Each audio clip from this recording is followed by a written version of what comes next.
آئیے مسئلہ فلسطین پر علماء ہند کی دور اندیشی کو جانتے ہیں۔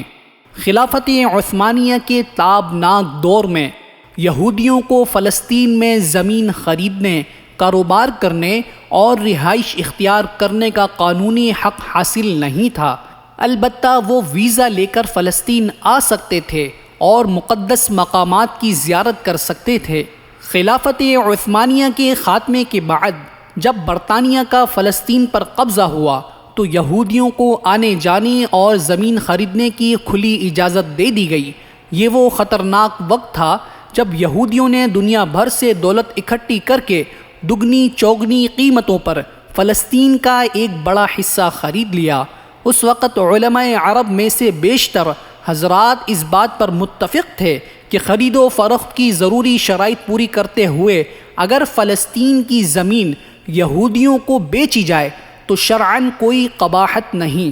لیکن قربان جائیے چند علماء عرب اور مفتی اعظم ہند مفتی کفایت اللہ دہلوی اور مولانا اشرف علی تھانوی رحمہم اللہ علیہم اجمعین جیسے دور اندیش علماء ہند پر کہ جنہوں نے یہ فتویٰ دیا کہ یہودیوں کو فلسطین کی زمین بیچنا درست نہیں۔ ان حضرات کو ایمانی فراست کے ذریعے اسی وقت اندازہ ہو گیا تھا کہ یہودی زمینیں خریدنے کے بعد خطے کے اصل مالکان یعنی فلسطینی مسلمانوں کو بے دخل کر دیں گے اور ان پر عرصہ حیات تنگ کر دیا جائے گا۔